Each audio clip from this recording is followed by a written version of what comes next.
السلام علیکم۔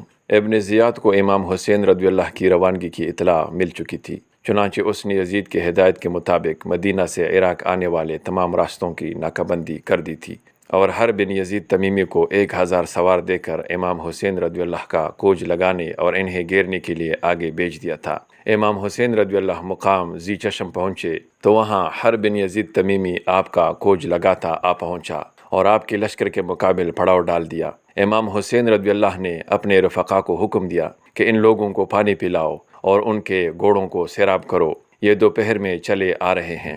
ظہر کی نماز کا وقت آیا تو امام حسین رضی اللہ نے ہر سے پوچھا، آپ لوگ ہمارے ساتھ نماز پڑھیں گے یا علیحدہ؟ ہر نے جواب دیا، ساتھ ہی پڑھیں گے۔ چنانچہ دونوں لشکروں نے ایک ساتھ امام حسین رضی اللہ کے پیچھے نماز ادا کی۔ نماز کے بعد امام حسین رضی اللہ نے ہر کے لشکریوں کی طرف خطاب کر کے فرمایا، لوگو، میں تم لوگوں کے بلانے سے یہاں آیا ہوں۔ تم نے خطوں میں لکھا، قاصدوں سے کہلا کر بھیجا کہ یہاں آئیے اور ہماری امامت قبول کیجیے۔ اب بھی اگر تم اپنے قائم رہنے کا وعدہ کرو تو میں تمہارے شہر میں چلوں، اور اگر میرا آنا ناگوار ہو تو اپنے وطن کو لوٹ جاؤں۔ ہر نے کہا، یہ آپ خطوں اور قاصدوں کا کیا ذکر کر رہے ہیں؟ ہمیں ان کا کچھ علم نہیں۔ اس پر امام حسین رضی اللہ نے 2 تیلی نکلوا کر کوفیوں کے سامنے خطوں کا ڈھیر لگوا دیا۔ ہر نے کہا، خیر، ہم نے یہ خط نہیں لکھے، ہم تو اس کام پر مامور ہوئے ہیں کہ آپ کو حراست میں لے کر ابن زیاد کے سامنے کوفہ پہنچا دیں۔ امام حسین رضی اللہ نے فرمایا، یہ تو ناممکن ہے۔ پھر اپنے ساتھیوں کو واپس لوٹنے کا حکم دیا۔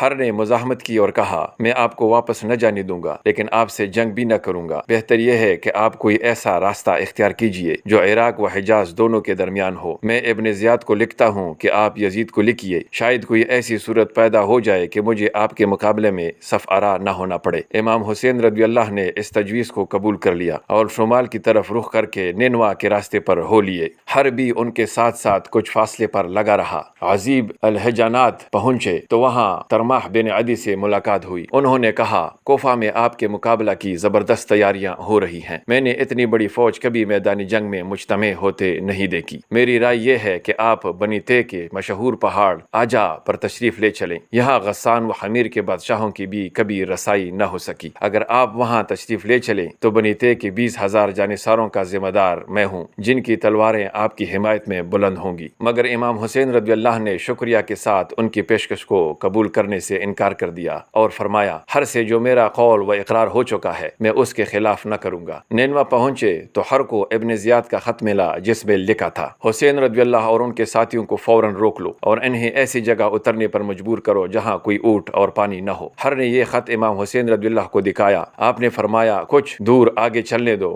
پھر ہم اتر جائیں گے۔ ہر راضی ہو گیا۔ جب آپ مقام کربلا میں پہنچے تو ہر راستہ روک کر کھڑا ہو گیا اور کہا، اب میں آگے نہ بڑھنے دوں گا، یہاں اتر جائیے، فرات بھی یہاں سے قریب ہے۔ امام حسین رضی اللہ اور آپ کے ساتھی 2 محرم 61 ہجری کو میدان کربلا میں اتر گئے۔ دوستو، بقیہ واقعہ اگلی قسط میں انشاءاللہ۔